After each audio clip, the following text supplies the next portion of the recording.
Ese es el tema de la carta. Dice ahí Romanos 1:16, porque no me avergüenzo del Evangelio, porque es poder de Dios para salvación a todo aquel que cree, al judío primeramente y también al griego. Además, cuando lleguemos a este versículo, voy a hacerles también algunos comentarios sobre esta parte, porque bueno, en este estudio de la carta vamos aprendiendo un poquito más y hay algunas cosas que yo he entendido un poquito más sobre esto, pero bueno, vamos a llegar ahí cuando sea el momento. Bueno, entonces el Evangelio, según esto, es poder de Dios para salvación. ¿A qué se refiere Pablo con poder de Dios? Se refiere a que el Evangelio es esa parte donde el hombre puede encontrar un cambio de naturaleza. Nadie puede cambiar la naturaleza del ser humano más que el Evangelio, porque el Evangelio es poder de Dios. O sea, debemos entender esto, hermano. Muchas veces cometemos el error, y esto lo he platicado hasta con mis hermanas. Uno de los errores que a veces los padres cometen con sus hijos es que los tratan como creyentes, cuando no es así. O sea, si tu hijo no ha nacido de nuevo, él no es creyente y no puedes esperar que él actúe como un cristiano cuando no tiene esa naturaleza. O sea, no puede actuar diciendo, no, pues si yo temo a Dios. No, pues si yo amo a Dios. No es cierto. ¿Por qué? Pues porque obviamente dice la palabra que la naturaleza pecaminosa se contrapone al Espíritu de Dios. Entonces muchas veces cometemos el error de tratar no solamente a los hijos, sino a veces hay personas dentro de la congregación que es evidente que no son creyentes, es evidente. Y los tratamos como creyentes y queremos que se comporten como creyentes. Pues es un completo error, no se puede, o sea, no, eso no va a pasar, ¿ok? Entonces el Evangelio es poder de Dios, o sea, la única manera en que el hombre pueda llegar al conocimiento de la verdad es el Evangelio. No hay otra manera. O sea, no hay métodos. O sea, los métodos del hombre sirven para cambiar tu conducta, pero no tu naturaleza. O sea, todo lo que es alcohólicos anónimos, neuróticos anónimos, todo lo que es todos los pensamientos psicológicos que tienen los hombres, ¿verdad? Que perdónate, perdona a Dios, es que en tu niñez tuviste un trauma, cosas así, hermanos, yo no las estoy desechando.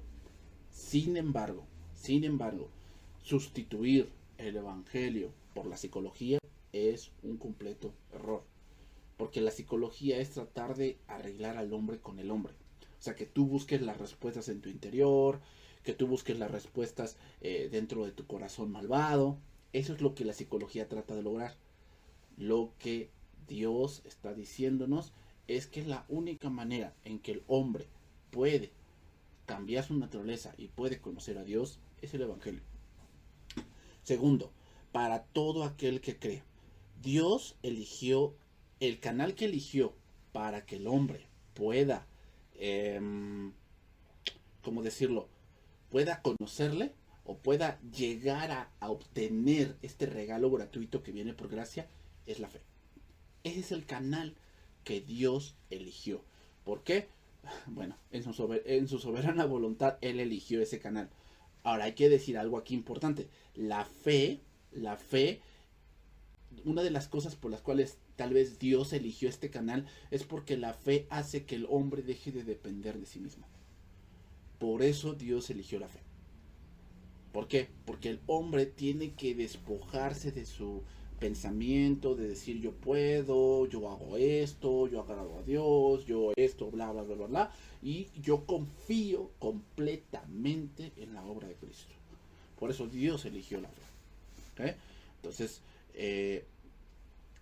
entender esto es muy importante, hermanos, porque la gente no se salva simplemente por decir, pues yo pertenezco a tal iglesia. No, la salvación es por la fe. ¿Por la fe en qué? En Jesucristo. Porque recuérdame, mira, aunque la gente diga que no, todo el mundo tiene fe. Todo el mundo tiene fe. O sea, tú tienes fe por si cuando tú vas al baño y tú abres el grifo para lavarte las manos, tú tienes fe de que abriendo la llave va a salir agua. Por eso lo haces, ¿no? Si no tuvieses fe, pues no va a ocurrir, no vas a hacerlo.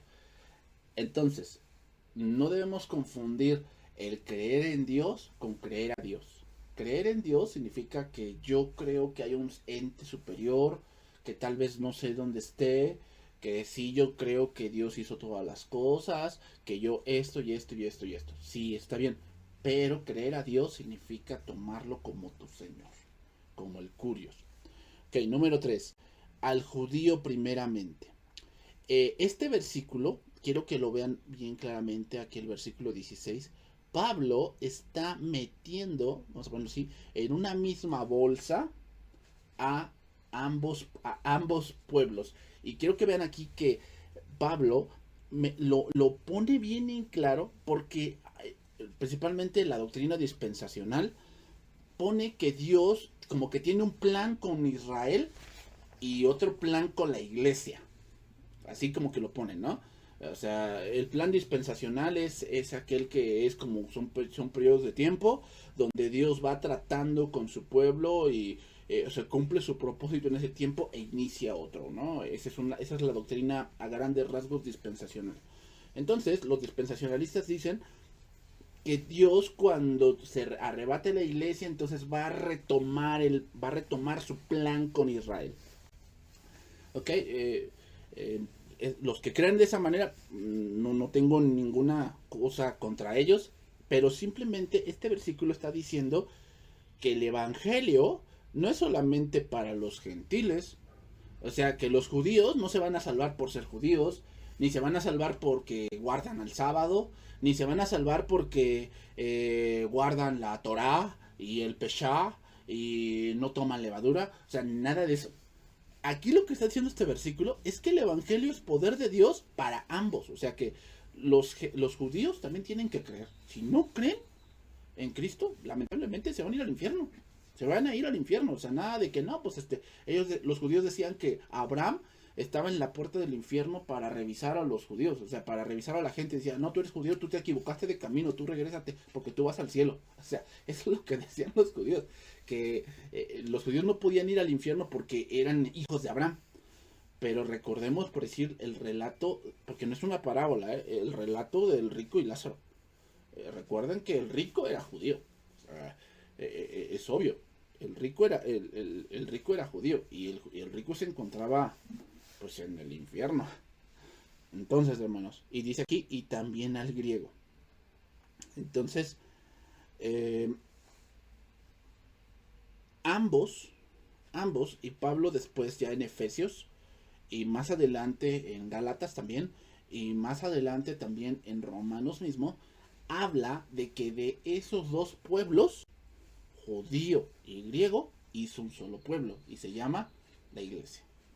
¿Okay? Pero aquí Pablo lo divide en dos partes, porque en el desarrollo de todo Romanos, y más que nada el capítulo 1 al 4, Pablo desarrolla el punto de que tanto judío como griego están en pecado.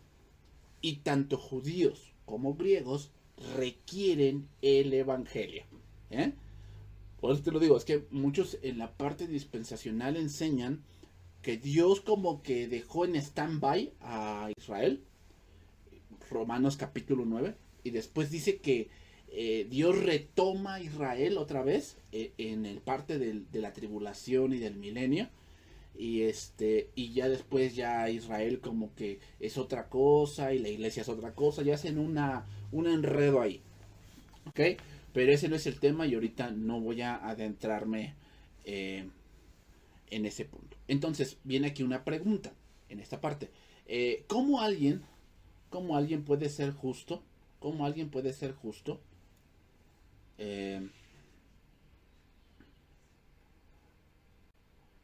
¿Cómo alguien puede ser justo?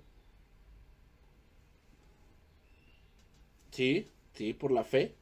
Pero la pregunta es si el justo no lo ha justificado. Queremos entender esta parte. La justificación no simplemente es te perdono y ya. La justificación no solamente es eso. Justificación es um, una parte legal delante de Dios. O sea, no es solamente ya lo perdonamos y pues que ya salga libre. No. tiene que ver también con satisfacer la ira de Dios. Eso tiene que ser. Entonces, dice aquí Job 9:2, ciertamente yo sé que es así. ¿Y cómo se justificará el hombre con Dios? O sea, es una pregunta muy válida. Y es por eso, no sé si ustedes lo han visto en películas, donde el ser humano como que tiene ese pesar en su corazón. Como que dice, no, es que yo soy bien malo. Y no, pues yo he hecho muchas cosas malas y no sé si Dios me pueda aceptar. Yo no sé si Dios me pueda... Eh, pues perdonar, ¿verdad? Porque el hombre se empieza a dar cuenta cuando está sumergido en sus delitos y pecados que no hay nada que él pueda hacer que lo justifique delante de Dios, que él pueda llegar a Dios y decirle, Señor, pues aquí estoy y sabes qué, pues yo no sé lo que hice, pero me salvé. No va a pasar así. Entonces, seguimos aquí, el tema de la carta. Fue el apóstol Pablo el responsable de reunir esas enseñanzas que vamos a estar viendo, más las revelaciones especiales que le fueron concedidas, las cuales nos dan la más completa declaración de doctrina que se encuentra en el Nuevo Testamento. Llegada a esta carta, muchos hombres no cristianos dicen que si no fuese por esta carta, que Pablo, por la gracia de Dios, escribió, el cristianismo sería como cualquier otro. O sea, el cristianismo sería como cualquier otra religión.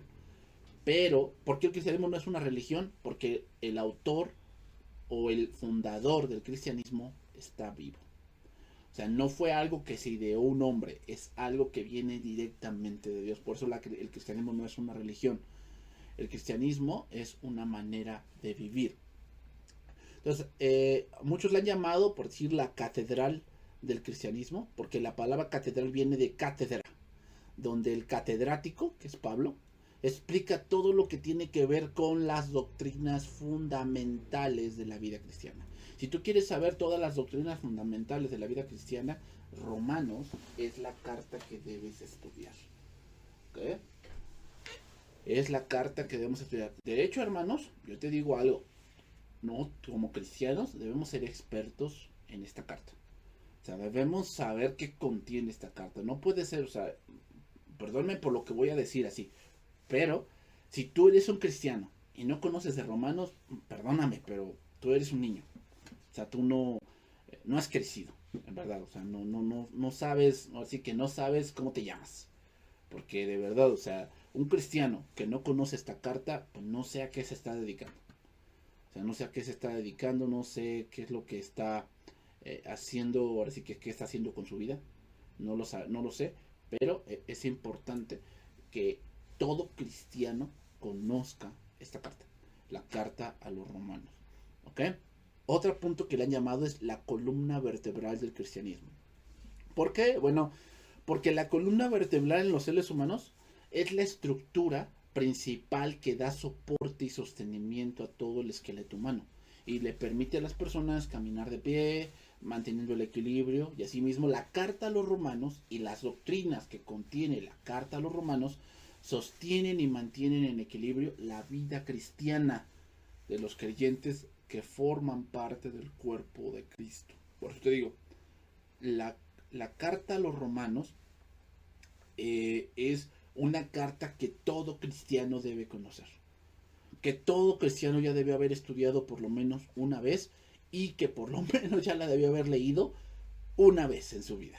O sea, si tú no la has leído y tú te agregas a esta materia y no la has leído, yo te invito a que la leas. O sea, no que la sigas conmigo ahorita que la vamos a estudiar exegéticamente, sino que yo te invito a que la leas. O sea, que te sientes un poco, o a lo mejor tú dices, no, es que no me gusta leer. Bueno, hay audios en el internet, o ahí está la Biblia en audio, y póntela y escúchala, porque la fe viene por el oír.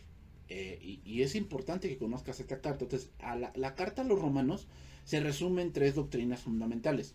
Número 1, la justificación de los pecadores, que es lo que vamos a estar, Pablo va a entrar en el capítulo 1, 2 y 3 a dar como conclusión que todo hombre es pecador y que todo está encerrado bajo pecado. Número 2, la santificación de los creyentes, es decir, la santificación tiene que ver con todo el plan de salvación que Dios ha desarrollado y también tiene que ver el cómo Dios eligió salvar al pecador. ¿Okay? Fue Dios quien eligió la manera de cómo salvar al pecador, no fue el hombre quien eligió eso. Y número 3, la glorificación de los santificados. ¿Ok? Entonces voy a definir un poquito más. Justificación.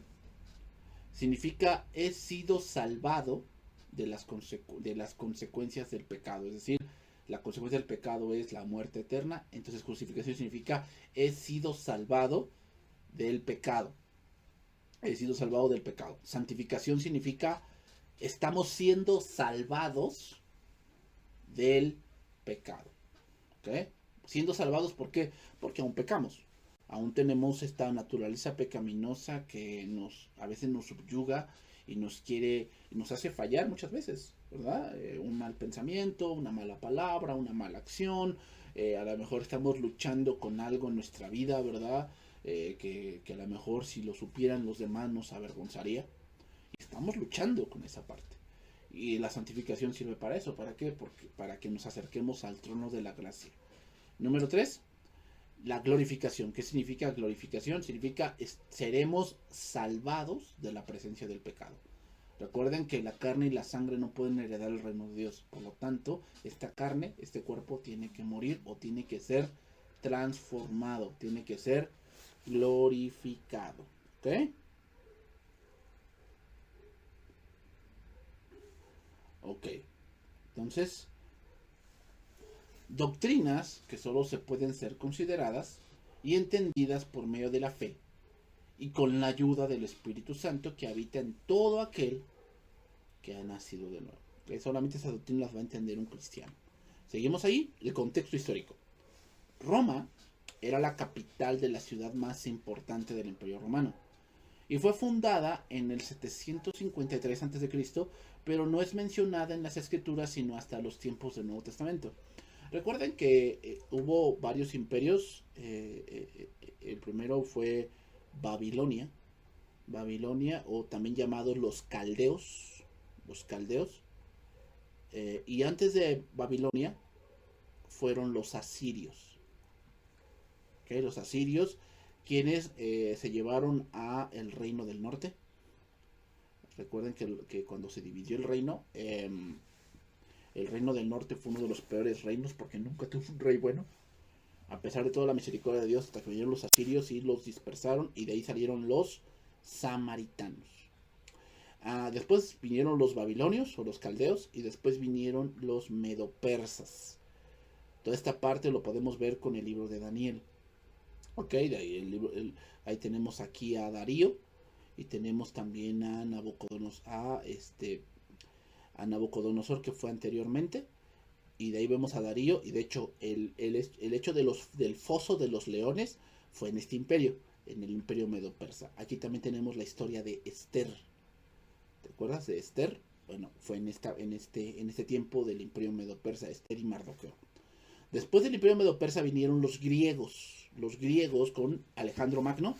No se habla tanto en la Biblia de los griegos, pero hay historia. Por decir, uno de los libros de historia es el libro de Macabeos. El libro de Macabeos es un libro histórico. No es inspirado, pero sí es un libro de historia que podemos leer, de un hombre llamado Judas Macabeo. Judas Macabeo fue un sacerdote que después su hijo sacaron a los seleucos de lo que son Jerusalén. Recuerden que cuando murió Alejandro Magno, al no tener hijos, se dividió entre sus cuatro generales. Y uno de los cuatro generales obtuvo esta parte de lo que fue Jerusalén. Y empezaron, una de las cosas que ellos querían cambiar es que les molestaba mucho la religiosidad de los judíos. Entonces querían cambiar esa parte de los judíos, o sea, querían hacerlos desistir de su religiosidad. Entonces empezaron a meter otros dioses dentro del templo. ¿Para qué? Bueno, para que cambiarles la manera de pensar. Y obviamente los judíos se resistieron, y uno de ellos fue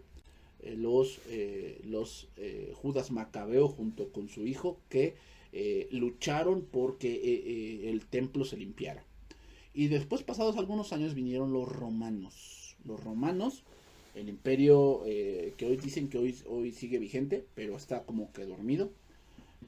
Los romanos, que no fue un reino tan glorioso como Babilonia, pero fue un reino más poderoso que los antecesores. ¿Ok? Entonces, en ese tiempo fue que Jesucristo vino. Y la capital de Roma fue lo que ahora es Roma en Italia. ¿Okay? De ahí se fueron expandiendo y fue uno de los reinos más grandes en el tiempo conocido. Roma está localizada a lo largo de las cuencas del río Tíber, alrededor de 24 kilómetros del mar Mediterráneo, y hasta porque un puerto artificial fue construido cerca de Ostia, y el principal puerto de Roma era Puteoli, ¿okay? A unos 240 kilómetros de distancia. ¿Okay? En el día de Pablo, la ciudad tenía una población de 1 millón de personas en ese tiempo. 1 millón de personas. Y muchas de las cuales eran esclavas. O sea, la mayoría de la población romana era esclava. Y después voy a entrar a esa parte. Roma se jactaba mucho de tener edificios colosales, tales como el Palacio del Emperador, el Circo Romano, que lo conocemos, ¿verdad? Pero su belleza era manchada por los barrios en los que tantos vivían. O sea, recuerden, hermanos, que la riqueza de muchos es la pobreza de muchos, o la riqueza de pocos es la pobreza de muchos. Entonces, Roma sí era una capital pues, muy gloriosa, muy vistosa, pero también tenía su parte oscura, y la parte oscura es que el 60% de la población era esclava. De acuerdo a la tradición, hermanos, Pablo fue martirizado afuera de Roma en la Vía Ostia durante el reinado de Nerón entre el año 54 y 68 después de Cristo. ¿Okay? Entonces, ese es el contexto histórico. Estamos en un punto donde la esclavitud era legal y donde los esclavos eran simplemente vistos como objetos. O sea, no tenían derechos ni nada de ello. ¿Okay? La palabra clave que vamos a estar viendo es esta parte, la justicia de Dios. Y recuerden que la justicia de Dios va anclada con la misericordia, va anclada con la bondad de Dios, va anclada con el amor de Dios y va anclada con inmutabilidad de Dios. O sea, como se los dije, la parte de que Dios haya perdonado a las personas no quiere decir que, bueno, ya la perdono y pues a ver qué hago con lo demás, a ver qué hago con su vida. No, y eso es lo que muchos se equivocan. O sea, muchos dicen, es que Dios es amor y a poco Dios va a enviar a todos al infierno. Bueno, si tú crees que es justo, pues sí. Sí, o sea, si no creen, si no se arrepienten, pues sí. Eso es lo que ellos están creyendo, ¿no? Ellos no quieren creer en Dios, pues al final Dios les va a conceder su deseo. ¿Cuál? ¿No quieres creer en mí? ¿No quieres mi regalo? Pues adelante, te vas a ir a donde tú creas. ¿Okay? El capítulo clave es el Romanos capítulo 6, 7 y 8. Aquí tenemos algunos versículos que pues diremos, perseveraremos en el pecado para que la gracia abunde en ninguna manera, porque los que hemos muerto al pecado, ¿cómo viviremos aún en él? ¿O no sabéis que todos los que hemos sido bautizados en Cristo Jesús hemos sido bautizados en su muerte? Okay, aquí Pablo está hablando sobre la nueva vida cristiana. Y una de las cosas, hermanos, que aquí se aplica es el pensamiento muy mexicano, ¿verdad? Que dice, el que no tranza, no avanza. Entonces, ¿qué pues diremos? ¿El que no tranza, no avanza? Pues en ninguna manera. Ahí se aplica, ¿no? ¿El que no tranza, no avanza? No, en ninguna manera. Porque como los que hemos muerto a la tranza, viviremos aún en ella. Pues no. O sea, hermanos, hoy en día parece que al que se porta mal le va mejor. Y al que trata de hacer las cosas bien, ¿no? De llevar las cosas bien con sus impuestos, con el gobierno, a tener los permisos necesarios para que se hagan X, Y cosa, parece que le va mal, ¿verdad? Entonces, parece eso, hermanos. Pero recordemos que nosotros estamos en el mundo, pero no somos del mundo. Siguiente capítulo, que es el capítulo clave, es el capítulo 7. ¿Qué pues diremos? ¿La ley es pecado? En ninguna manera. Pero yo no conocí el pecado sino por la ley, porque tampoco conociera la codicia si la ley no dijera no codiciarás. A ver, pregunta, ¿este mandamiento existe? No, hermanos, o sea, así como tal, no existe.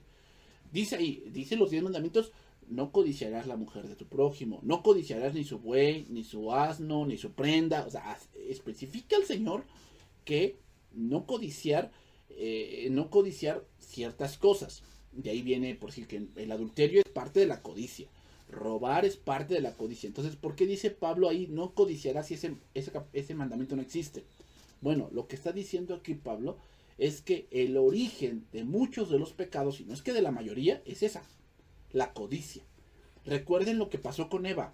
Dice que vio el fruto del árbol y dice que lo codició. O sea, entonces, la parte del pecado, ustedes analícenlo. La parte de, por decir, alguien que no respeta a sus padres, el mandamiento número 5, honra a tu padre y a tu madre. ¿Por qué no lo honra? Porque él codicia tener ese lugar. Por eso no lo honra, porque él quiere ser igual. Él quiere ser igual en la autoridad a sus padres. Por eso no lo respeta. Y en su codicia trata de asumir ese rol que no le corresponde. Y si seguimos analizando, no robarás, no matarás, no dirás falso testimonio, todos radican en la codicia. Todos radican en la codicia. Mas el pecado, tomando ocasión por el mandamiento, produjo en mí toda codicia.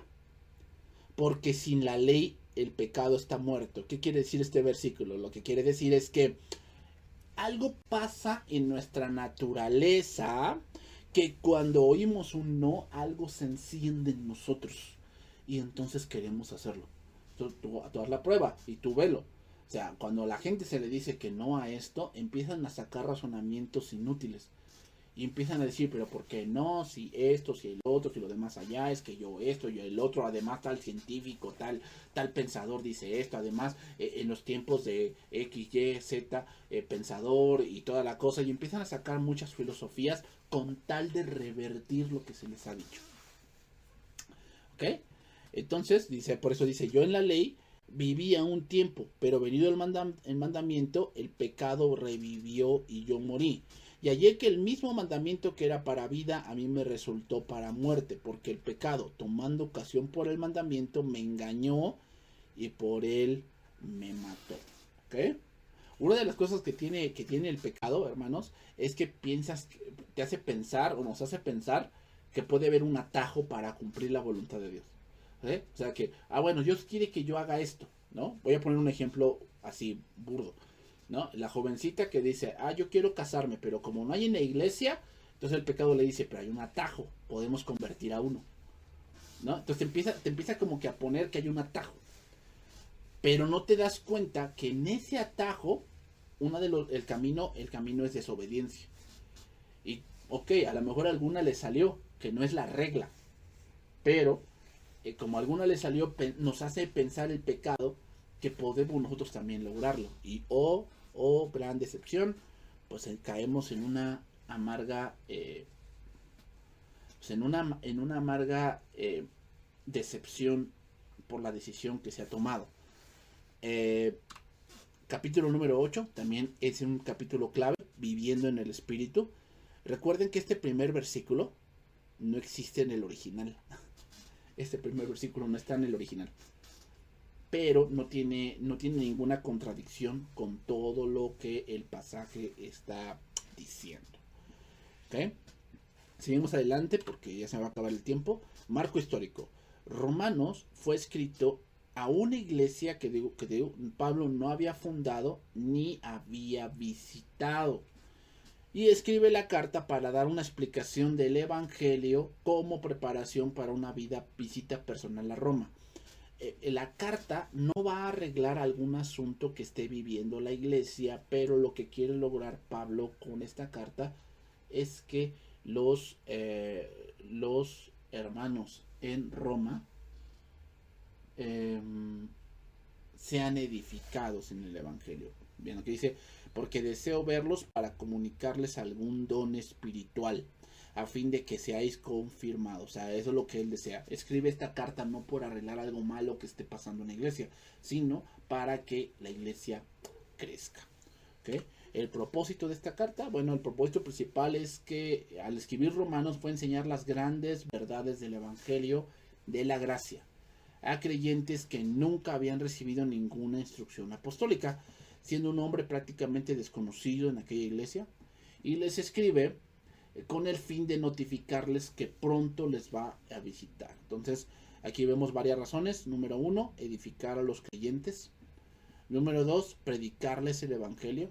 O sea, el evangelio no solamente es que Cristo vino, hermanos, también el evangelio tiene que ver con conocer de Cristo.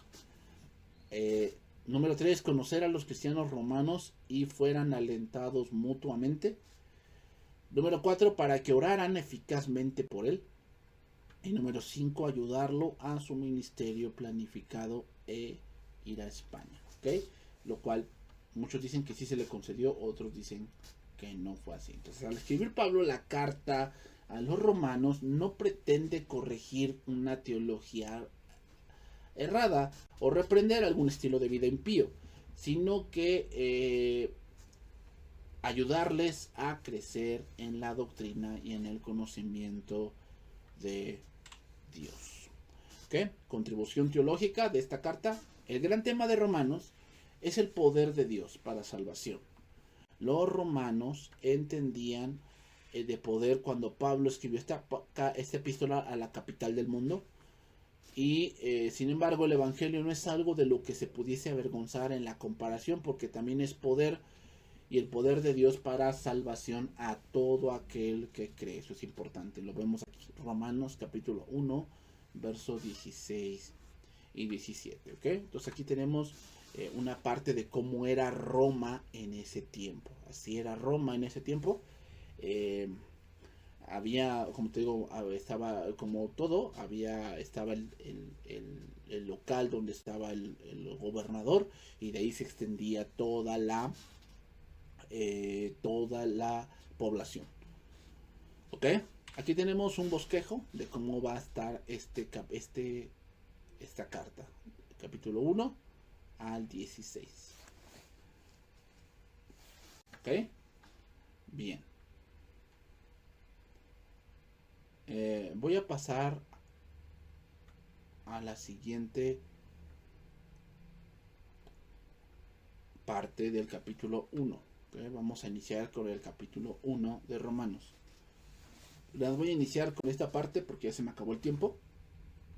Entonces voy a citar algunas palabras de escritores que han leído esta carta y lo que han dicho con respecto a esta carta.